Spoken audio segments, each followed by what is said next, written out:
Dia. Dia. Começando o dia... Dia 11. Página 199. Eita. Para os numerólogos de plantão. Faça as contas aí, gente. Não, mentira. Hoje é dia 13, dia 12. Não entendi, peraí. Hoje é dia Hoje é dia 12. 13. Dia Dia 13 é dia 13 12 da leitura. é Dia leitura. 11 foi semana passada. Eu não virei minha página ainda da agenda. Esse livro é uma temporada longa, serão vários capítulos. Vários capítulos, gente. Vai ser interessante Caraca. escutar ele na sequência, né? Vai. Vários períodos diferentes. A gente começou ele em março, né? Março, dia 14 de março. Amanhã faz um mês. É, 3 meses, não, março, abril, maio, junho. maio, Três junho, meses. 3 meses. Pela conta, pode ser que dure uns 9 meses, vamos considerar. Ai, Jesus Vamos amado. considerar que em mais 2 meses encerramos Encerramos a leitura. a leitura. Vai para o Guinness da Brené, Vai. né? Ai, ai, ai. Bora lá, E então. hoje o tema é porque assim, ela veio trazendo, né, duas questões, né, que era o isolamento e o outro, acho que a gente chegou já a falar sobre ele. Eu acho que ela falou sobre o. Ela Isso, vai continuar ainda a falar sobre o isolamento. É. exatamente, que a gente já começou a falar dele. Agora a gente vai começar pelo método Brené, trazer mais clareza. Vou começar aqui, amiga, assustador demais. Vai lá. O medo é outro motivo que nos leva ao isolamento. Quando meu marido Steve leu a lista dos outros, ele balançou a cabeça e disse: são essas as questões que julgamos nas pessoas e pelas quais as culpamos.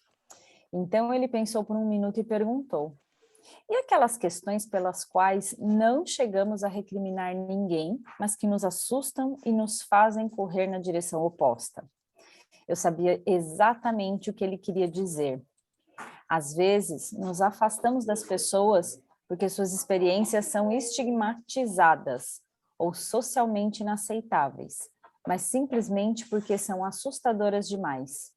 Uma história sobre a unidade de terapia intensiva neonatal é um bom exemplo.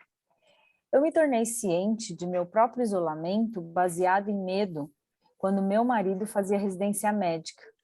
Steve teria que passar um mês na UTI neonatal. De noite, em casa, ele me contava histórias de lá.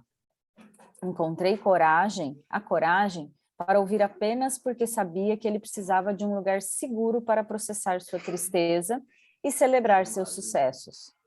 Depois de algumas semanas com histórias de partos arriscados, bebês doentes e famílias enlutadas, eu me tornei menos empática e mais impressionada. Não ajudava em nada o fato de eu estar no 6º mês de gravidez do meu primeiro filho. Comecei a lhe fazer perguntas sobre cada família, principalmente sobre raça, renda e histórico médico. Com medo de parecer insensível, eu disfarçava as perguntas como sendo oriundas de preocupação e do interesse. Quero visualizá-los. Eles parecem com algum conhecido, são de nossa idade, deve ser muito caro, eles têm seguro-saúde? Há alguma razão médica para isso ter acontecido? Um dia, percebendo a frustração de Steve com minha ladainha de perguntas idiotas, aboli as gentilezas e parti para as características demográficas. Qual a raça? São pobres? Usuários de drogas? Como foi o cuidado de pré-natal? Problemas genéticos? Ai, peraí que subiu muito aqui. Steve olhou para mim e disse: não, Brené, eles se parecem conosco. Isso acontece com todo tipo de gente, até com gente como a gente. Comecei a chorar. Não pode ser. Não queria acreditar.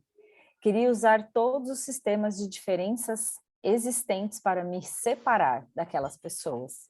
E se por algum estranho acaso eles correspondessem a todas as nossas características, eu passaria para a próxima etapa. Pois bem, então o que eles fizeram de errado? Depois de ter sido confrontada por Steve por causa dos meus esforços para me separar daquelas pessoas da UTI neonatal, percebi que costumo usar essa técnica ao assistir o noticiário de noite. Se estou na cozinha preparando o jantar e na TV da sala deve estar noticiando uma história terrível de estupro, assassinato ou sequestro de criança, frequentemente entro correndo com um batedor de ovos na mão para ver qual é a aparência da vítima e onde tudo aconteceu. Assim que identifico alguém diferente de mim ou do bairro ou em um bairro distante do meu, fico um pouco menos assustada. Um dia, ao discutir agressão sexual com os meus alunos... Espera só um pouquinho, gente. Ô, Ellen, continua aí por causa do barulho. Espera aí.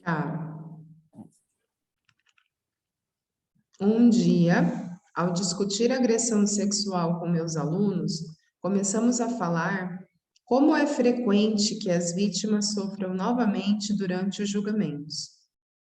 Falei para os alunos: os advogados de defesa não querem que os jurados se identifiquem com a vítima, com sua aparência, idade, raça, onde estava quando tudo ocorreu, etc. Temendo que os jurados possam se identificar com a vítima, atacam o caráter dela para que ninguém estabeleça qualquer identificação. Prossegui. E deve ser muito fácil. Eu não gostaria de me identificar com a vítima, porque isso significa que aquilo também poderia acontecer comigo. Enquanto a discussão avançava, compartilhei quanto me fiava nessa técnica para me proteger. Um por um, os alunos reconheceram fazer o mesmo, compartilhando histórias de como e quando recorreram ao isolamento para enfrentar o medo. Na segurança da sala de aula, é fácil ficar ultrajado ao ouvir que sobreviventes de agressões sexuais, até mesmo crianças, são considerados culpados e sofrem discriminação quando passam por abusos. No entanto, a prática de nos isolar dos outros é algo que fazemos no dia a dia. Infelizmente, como reconhecemos ao constatar nosso lugar na lista da alteridade, a maioria de nós experimentará perdas ou traumas que outros vão considerar difíceis ou assustadores. Se passamos a vida nos isolando daqueles que sofrem e sobrevivem a grandes perdas, o que acontece quando algo nos atinge? Acho que nós voltamos para nós mesmos. O que fiz para merecer isso? Por que eu? Isso aconteceu porque fiz algo de ruim ou de errado. Uma vez convencidos de que coisas como essas não acontecem a pessoas como eu, quando acontece, é porque fizemos algo terrivelmente errado. Fomos expulsos do grupo que nos mantinha seguros, aquele grupo mítico que sempre escapa da tragédia. É por isso que pessoas que sobrevivem ao câncer, mulheres que sobrevivem a agressões sexuais, adultos que viviam nas ruas, pais que perderam filhos e famílias afetadas por atos de violência em geral, me dizem duas coisas. Antes, eu nunca imaginei que pudesse acontecer comigo. Só acontecia com os outros. E nunca se sabe. Pode acontecer com qualquer um. Só quero ajudar aqueles que estão passando pela mesma situação. É duro. Não queremos nos conectar com pessoas que sofrem, especialmente se acreditamos que merecem o sofrimento ou que ele é assustador demais para nós. Não queremos estender a mão. Parece arriscado demais. Por simples associação, podemos acabar na mesma pilha do outro ou sermos obrigados a reconhecer que coisas ruins acontecem a pessoas como nós. Escuta a mesma coisa repetidas vezes de mulheres dispostas a se conectar. Não é fácil. As mulheres que escolhem levar pratos de comida enquanto outras pessoas fazem fofoca e recriminam, ou aquelas que vencem seus medos para reconfortar alguém, não são super-heroínas. São pessoas comuns que às vezes precisam se obrigar a fazer isso. Não acontece naturalmente, mas segundo elas, fica mais fácil com a prática. Minha mãe é uma dessas mulheres. Tenho lembranças vívidas dela apoiando a vizinha que passava por uma crise. E não eram apenas as crises aceitáveis. Cresci no subúrbio. Houve acontecimentos muito traumáticos que não se encaixavam na forma como supostamente deveríamos viver. Lembro mesmo de ter ficado constrangida algumas vezes porque minha mãe era a pessoa que levava travessas de comida para aquela de quem todos falavam, ou porque ela convidava para jantar uma família envolvida em terríveis boatos. Não compreendia na época, mas agora percebo o que ela fazia. Mamãe foi criada rodeada de itens que pertenciam à lista dos outros. Como mencionei antes, minha avó era alcoólatra, uma pessoa incrivelmente generosa e compassiva que lutou por muitos anos contra o vício. Naquela época, o alcoolismo era incompreendido e uma fonte ainda maior de vergonha do que nos dias de hoje, em especial para as mulheres. Além de tudo, meus avós se divorciaram quando minha mãe estava no terceiro ano da escola. Ela nos falou aberta e corajosamente sobre as dificuldades de conciliar sua vida com as expectativas sociocomunitárias que definiam os anos 50. Ao fazê-lo, percebeu que não estava sozinha e tomou a decisão de se desvencilhar da vergonha depositada sobre ela pela cultura dos anos dourados e seus seguidores. Assim, abriu um novo caminho para mim e para meus irmãos. Mesmo agora que estou mais velha e as coisas difíceis parecem estar acontecendo a pessoas próximas com mais frequência, às vezes ainda tenho dificuldade. E como era de esperar, telefono para minha mãe. Ela ainda repete a mesma coisa para meu irmão, para minhas irmãs e para mim em todas as ocasiões. Você só precisa ir ao enterro. Só precisa levar uma travessa de comida, enquanto seus vizinhos fazem fofoca e espionam pelas persianas. Entre num transe se for preciso, mas pegue o carro e vá até lá. Escreva exatamente o que vai dizer, mas pegue o telefone e faça a ligação. Acho que a coisa mais importante que ela me disse sobre procurar aqueles que passam por uma crise é o seguinte: você faz isso porque essa é a pessoa que você quer ser. Faz isso porque poderia ser eu, e um dia, do mesmo jeito, pode ser você. É sobre isso, galera. É o dia. É. Sua rede... Quer que eu continue? Vai lá. Já monitorei o barulho aqui. Sua rede de conexões. Se quisermos desenvolver a resiliência e a vergonha, devemos aprender como fazer contato. Devemos pegar o que sabemos sobre coragem, compaixão e conexão e botar em prática. Não é fácil pedir a alguém que nos ouça e não é fácil ser aquele que escuta. Nas oficinas que faço com que os participantes analisem seus gatilhos e tentem identificar as pessoas a quem poderiam buscar, é importante perceber que, com frequência, aquele a quem podemos nos voltar em relação a um determinado problema não é a melhor pessoa para se falar de outras questões.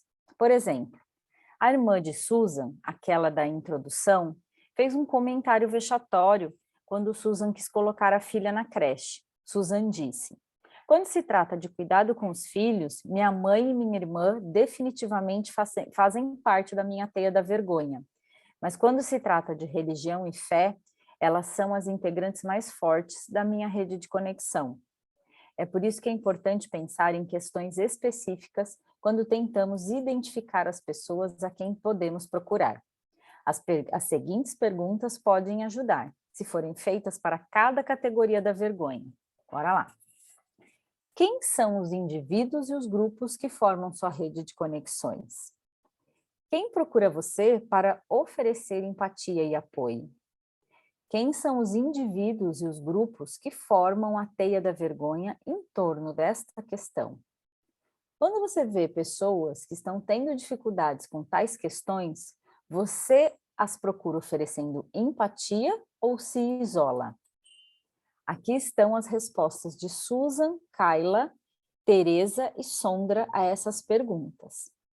Susan: quando se trata de maternidade e criação de filhos, minha mãe e minha irmã pertencem à minha teia da vergonha, do que é a minha rede, a minha rede de conexões.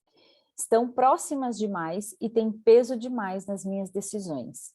Minha rede de conexões inclui meu marido, minha melhor amiga e o grupo de mães da igreja. Kayla: pois bem, é fácil listar os nomes na teia da vergonha em minha vida profissional. É Nancy e o ambiente de trabalho. Minha rede de conexões é provavelmente minha prima e Catherine, uma das minhas amigas. Ela já trabalhou nesse setor, mas agora está em casa cuidando dos filhos. Ela entende. Receio que eu mesma seja um membro da minha teia de vergonha nessa questão. Teresa: acho que meu marido e minha melhor amiga são as únicas pessoas com quem posso falar no assunto, mas eles estão cansados de ouvir minhas queixas. Meu marido anda realmente esgotado. Estou me consultando com uma terapeuta e ela me ajuda a fazer as ligações entre minhas expectativas e a minha família na juventude. É doloroso, mas vai valer a pena se eu conseguir chegar a um lugar melhor. Minha teia da vergonha sou eu, minha mãe e várias mulheres com quem convivo. Elas são o que minha terapeuta chama de críticas constantes. Mesmo quando elas não veem o que está acontecendo na minha casa ou com os meus filhos, eu sempre me pergunto o que pensariam. Sondra: isso é difícil. Minha melhor conexão é com meu marido. Podemos falar sobre tudo, exceto sobre esse problema. Temos mesmo grande dificuldade. Acho que ele está na teia e na rede de conexões. Também estou nos dois lugares. Às vezes sou dura demais comigo e às vezes sou minha melhor amiga. Com toda certeza eu incluiria nessa teia a família do meu marido, os professores que tive na juventude, meu pastor e outras pessoas que exerceram poder na minha infância. Minhas conexões são os meus alunos, meus amigos e, claro, meus pais. Capítulo 6. Na verdade, 6 não é um capítulo, né? É um subtítulo. Porque a gente vai continuar falando, que seria o quarto elemento. É um capítulo, né? Já é um capítulo, né? O quarto elemento, falar da vergonha.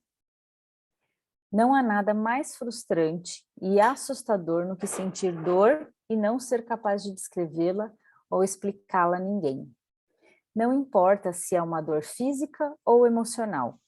Quando não conseguimos encontrar as palavras certas para explicar aos outros nossas experiências dolorosas, com frequência nos sentimos sozinhas e amedrontadas. Algumas de nós até sentem raiva ou fúria e fazem cena. Muitas acabam se calando e vivendo em silêncio com a dor. Ou, nos casos em que isso é impossível, aceitamos a definição de outra pessoa para aquilo que sentimos simplesmente pela necessidade desesperada de encontrar algum alívio.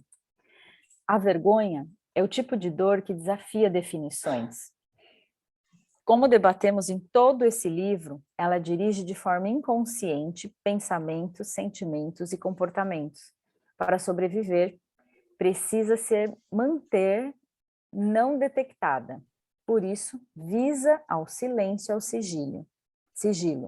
Se reconhecemos e compreendemos nossos gatilhos, se praticamos a consciência crítica e buscamos o apoio de outros, podemos incrementar nossa resiliência construindo redes de conexões. Essas redes são são fontes da empatia, da conexão e do poder necessário para nos libertar da teia da vergonha. Mas, para acessar essas fontes, precisamos de habilidades de comunicação. Precisamos ser capazes de identificar e comunicar o que estamos sentindo e por quê. A maioria de nós, em geral, não adquire o vocabulário necessário para identificar, descrever e discutir o processo de vivenciar a vergonha ou de aumentar a resiliência. A vergonha é uma linguagem complexa. Seu aprendizado requer prática e habilidade. Falar a respeito desse tema exige que desenvolvamos uma terminologia específica para descrever alguns dos conceitos mais dolorosos e abstratos que nós, humanos, precisamos confrontar. Por exemplo, como descrevemos as avassaladoras reações físicas e emocionais que a maioria experimenta ao sentir vergonha? Bárbara, cuja carta se encontra no capítulo anterior, faz isso muito bem. Ela fala a língua da vergonha. Sabe que, quando está tomada por essa emoção, seu rosto fica fogueado, o estômago aperta, e ela revê o incidente várias vezes na mente. É muito diferente do que foi mencionado por diversas participantes, que descreveram suas reações como surtar, perder a cabeça ou morrer por dentro. Quando fazem essas descrições inexatas, às vezes peço a elas que tentem ser mais específicas. Em geral, as mulheres demonstram cada vez mais frustração enquanto tentam encontrar palavras para vincular as suas experiências. Quando falamos a língua da vergonha, aprendemos a falar da nossa dor. Como escrevi antes, somos programados para a conexão, o que, consequentemente, nos torna programados para as histórias. Mais do que qualquer outro método, contar histórias é a nossa forma de comunicar quem somos, como nos sentimos e o que precisamos dos outros. Sem a linguagem, não podemos contar as coisas que sentimos e experimentamos. Jill Friedman e Jenny Combs, terapeutas de narrativa, explicam que falar não é uma atitude neutra nem passiva. Cada vez que falamos, invocamos uma realidade. Se as realidades que habitamos são invocadas pela linguagem que utilizamos, então elas permanecem vivas e são transmitidas pela história que vivemos e contamos. Durante as entrevistas, as mulheres identificaram não ter como explicar a vergonha e não saber como falar sobre suas experiências. Como principais fatores que contribuem para sentimentos de medo, recriminação e desconexão. As mulheres que demonstraram altos níveis de resiliência foram capazes de expressar como se sentiram ao vivenciar a vergonha e conseguiam pedir o apoio que necessitavam dos outros. Nas sessões seguintes, vamos examinar as ferramentas específicas empregadas para falar da vergonha. Aí tem o gráfico, né? Falar da vergonha, calar-se e fazer cena, e ou expressar como nos sentimos, pedir o que precisamos. Deixa eu dar um print aqui. Muito bom. Traduzir a vergonha. Espera só um pouquinho, deixa eu dar tchau aqui para ele. Deixa eu continuar aqui. Beleza. Peraí.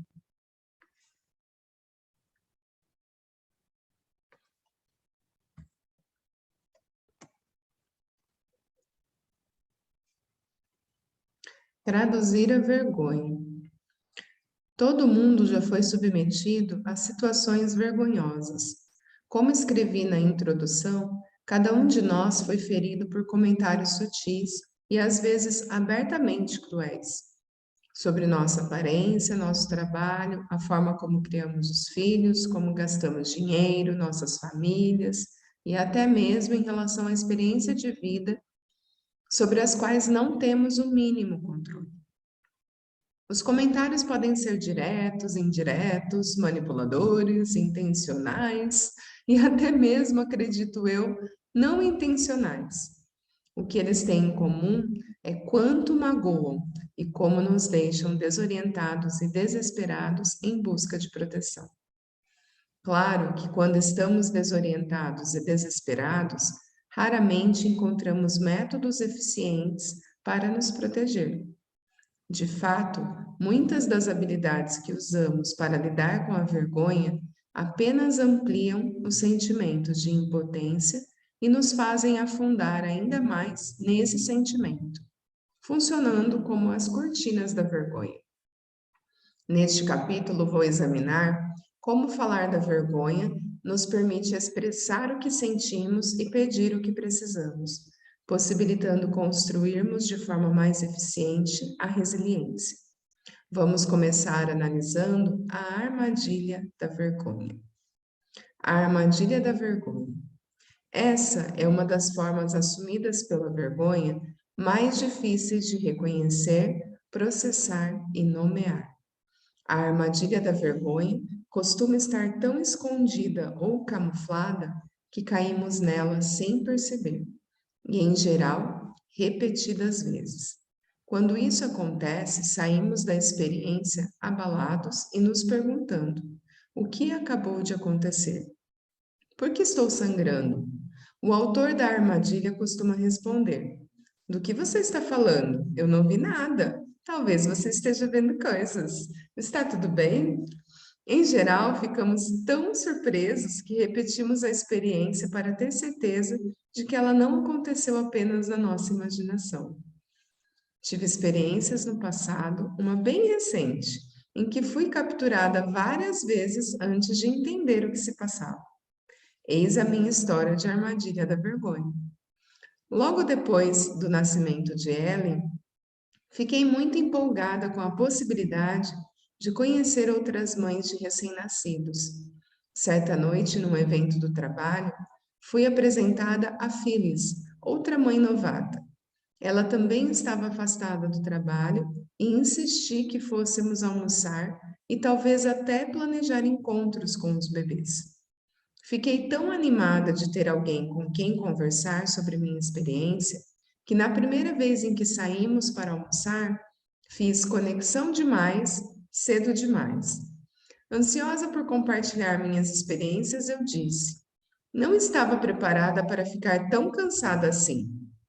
Às vezes, queria ter uma breve pausa na maternidade só para dormir um pouco ou tomar um banho mais demorado. Ela respondeu: é mesmo? Nunca me arrependi de ter tido meu filho. Ai, caraca. Fiquei chocada, é claro, e rapidamente respondi: meu Deus, não me arrependo de ter ela. Não foi isso que quis dizer. Estou apenas cansada. Sem hesitar, ela respondeu: tudo bem, algumas mães novatas têm muita dificuldade com a maternidade. Não é para qualquer uma.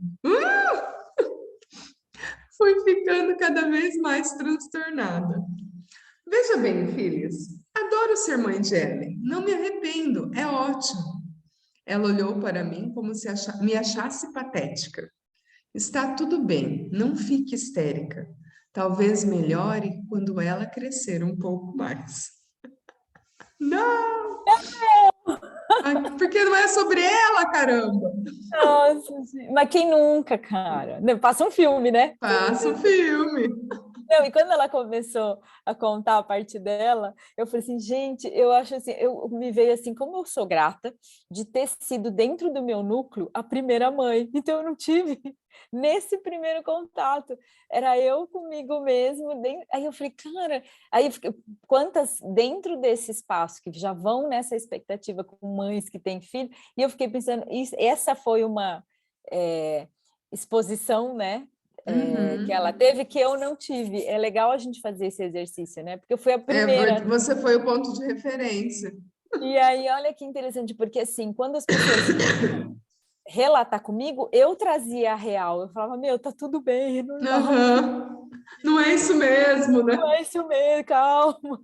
Porque para mim, de alguma forma, inconsciente eu já estava preparada, né? Não, né? A gente não Sim, sabe. sim. Mas, assim, me veio essa sensação de gratidão.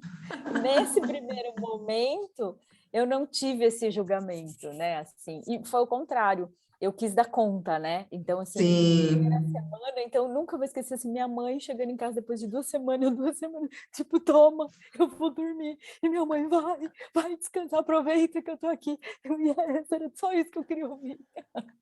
E aí, assim, veio muito esse senso de gratidão, né? Porque quantas não têm isso nesse primeiro momento. Sim, nesse primeiro momento, Aí dá vontade, exatamente. aí você pensa, putz, dá vontade de dar uma voadora nessa menina. Dá. Ei, filho, você não sabe de nada, minha amiga. Oh, meu Deus.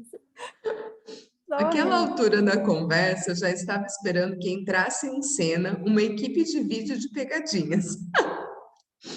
Corri os olhos pelo restaurante, esperando que alguém tivesse ouvido a conversa insana e pudesse testemunhar a favor da minha sanidade, do meu amor pela maternidade. Comecei a chorar. Olhe, eu não sabia que esse era um assunto tão sensível para você, disse Phyllis. Vamos falar de outra coisa. caraca, Ai, meu! tô Fui para chocada. casa atordoada, confusa, e quando contei para minha amiga Dawn o que havia se passado, ela ficou chocada. Não por causa dessa armadilha da vergonha. Ela ficou chocada ao saber que eu já tinha combinado outro almoço com filhos. Ela ficou dizendo: Isso é coisa de doido, por que você está se sujeitando? Não, tá vendo? A permissão, gente, é o quanto que a gente permite isso chegar, né? Exato. Não, não consegui responder na hora, mas em retrospecto, acho que eu precisava de outra oportunidade para demonstrar que eu era uma amiga e uma mãe normal e digna. Ai, também Ai, acho que gente. foi tudo tão bizarro que eu ainda pensava que talvez tivesse imaginado a situação toda. Não é Gente, real, né? olha, me veio aqui o quanto a gente faz gaslight com a gente Com mesmo, a né? gente mesmo, É exatamente. O muito, tempo muito esse todo. potinho aqui, ó, Jesus. E tentando pertencer, né? Durante cerca de 2 meses, toda vez que eu encontrava Phyllis, voltava para casa com raiva, deprimida e estranhamente competitiva. Chegou a um ponto que eu gastava uma tremenda quantidade de tempo e energia tentando antecipar o que ela diria na próxima ocasião em que nos encontrássemos, para que eu pudesse elaborar respostas duras e colocá-la em seu devido lugar. Lembro-me particularmente de uma manhã, enquanto me aprontava para encontrá-la na hora do almoço. Abri um pote novo de hidratante que alguém me presenteara no chá de bebê. Era um creme orgânico à base de chá verde, manjericão e patchouli. Quando comecei a passar, percebi que era um pouco natural demais para mim. Tinha cheiro de adubo. Estava tirando creme com um pano úmido quando pensei. Aposto que Phyllis diria alguma coisa rude sobre isso. Ela sempre cheira ao balcão de perfumes da Estée Lauder. Então, em vez de continuar a remover o hidratante, passei mais e me vesti. No caminho para o almoço, comecei a planejar as respostas que daria. Acho que a melhor era: Ah, você não gostou? É orgânico. Tento manter o bebê longe de perfumes fortes à base de produtos químicos. E você? Claro que ela não disse nada a respeito do hidratante. Encontrou outros alvos. Sentei-me à mesa, enjoada com o cheiro, decepcionada e me perguntando como poderia colocar o braço debaixo do nariz dela sem que parecesse óbvio demais. Seria, seria muito ruim dizer: Oi, cheire aqui o meu braço, você detesta, não é? Foi a última história que Dawn se dispôs a ouvir. Quando terminei, ela disse: Você precisa entender o que está acontecendo. Está ficando ridículo. Lembro que respondi: Eu sei, estou tentando entendê-la. Dawn suspirou: Entendê-la? Não me importo com o que está acontecendo com ela. Quero saber que diabos está acontecendo com você. Cerca de um mês depois, encontrei Phyllis na farmácia por acaso. Nossa, você está com uma cara péssima. Engordou? Disse ela. Por sorte, eu estava gripada. Estava me sentindo tão mal e exausta que não consegui juntar energia para dar uma resposta. Apenas olhei para ela, dei de ombros e continuei procurando meu remédio. Depois que ela saiu, pensei: puxa, isso foi muito cruel e realmente me magoou. Quando parei de tentar vencê-la no jogo dela e me concentrei em meus sentimentos, reconheci minha vulnerabilidade diante dela.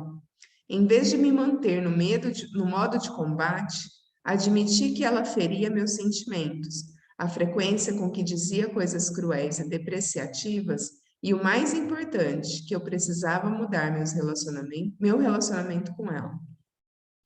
Sempre me sentia mal em relação a mim mesma depois de nossos almoços, mas só ao pronunciar as palavras "isso me magoou" foi muito cruel.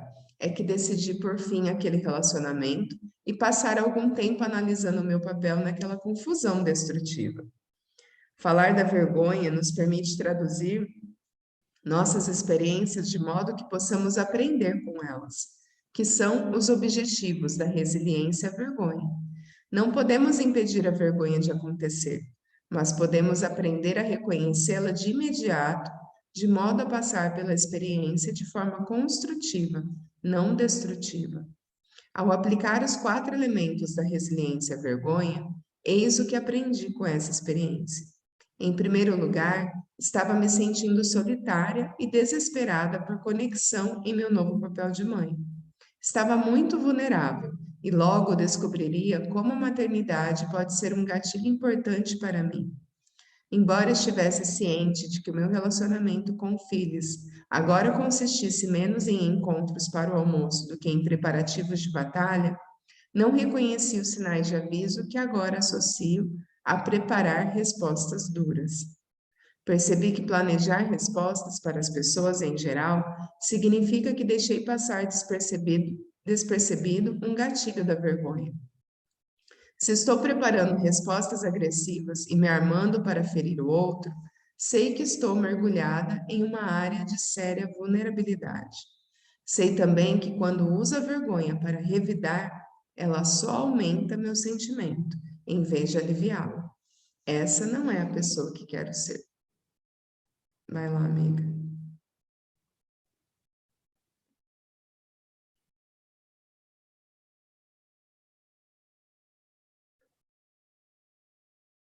É que subiu demais aqui, peraí.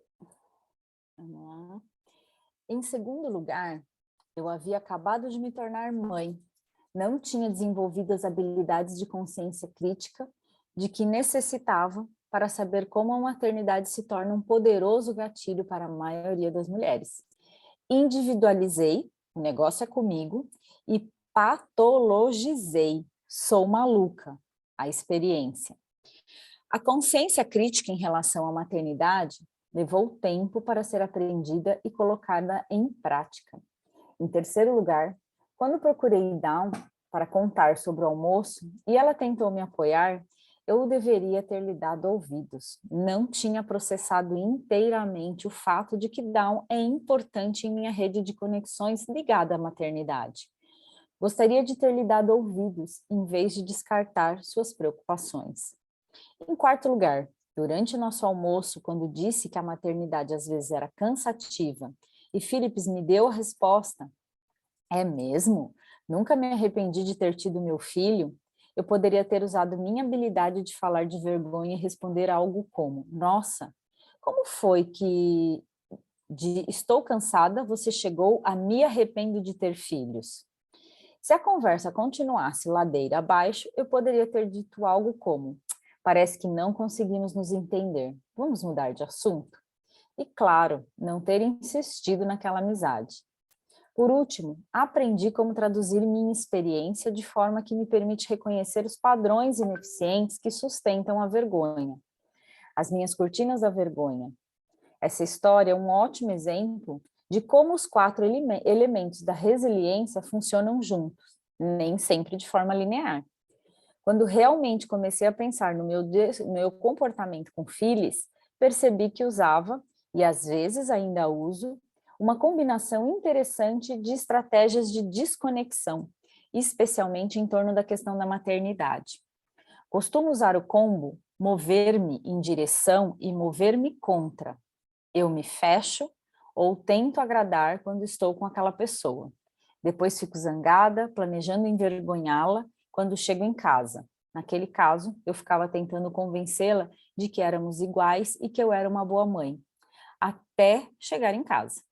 Então, dava vazão à minha raiva tentando planejar como atingi-la verbalmente. Acho também que transferi alguns sentimentos de raiva para Dawn ao pensar. Ela não quer que eu faça novos amigos. Proteger-nos redirecionando nossos sentimentos para outro alvo humano, entre parênteses, transferência, é uma estratégia comum de defesa quando sentimos vergonha. Muitas das participantes falaram sobre ficarem zangadas ou furiosas com os filhos, parceiros, amigos, em vez de lidar com a pessoa ou com a questão que serviu de gatilho para a vergonha. Minha filha está com 7 anos, portanto essa história aconteceu há algum tempo. Contei-a muitas vezes e pensei nela ainda mais.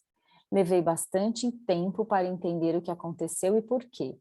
Não é um processo instantâneo, ele se desenvolve lentamente. Na próxima sessão, falaremos sobre a vergonha intencional ou não intencional. Ao discorrer sobre o tema, acho que é importante indicar que as motivações por trás da vergonha não diminuem a nossa dor. A vergonha não intencional ainda é muito dolorosa. Vamos seguir aqui? Peraí, deixa eu ver. Quais são as suas intenções? Esse é grandão, hein?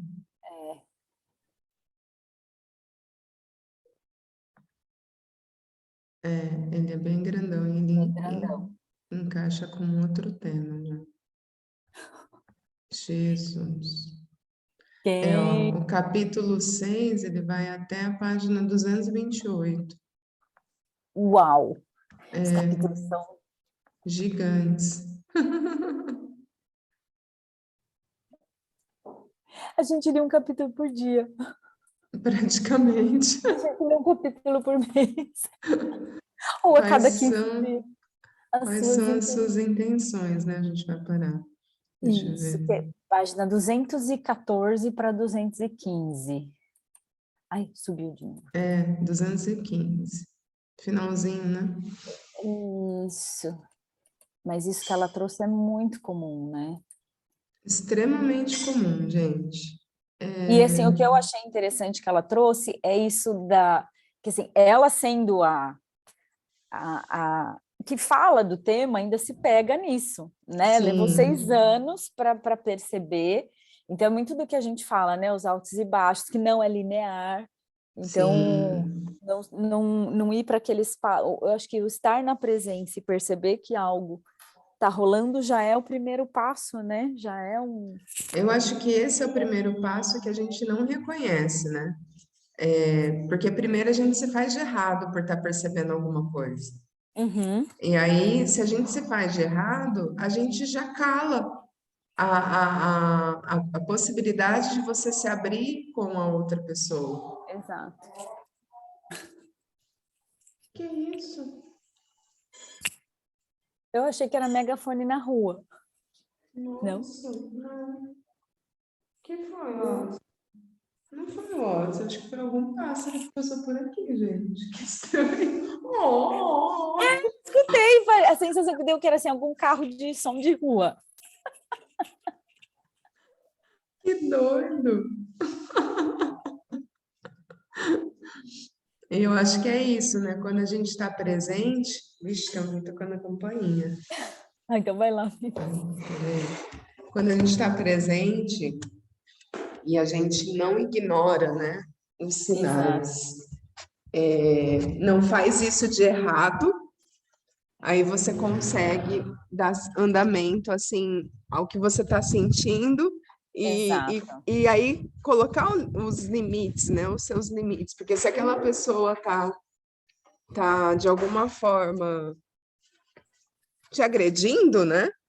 Você está também sendo Você permissão, está né? sendo permissão para isso, continuar ou parar. Exatamente.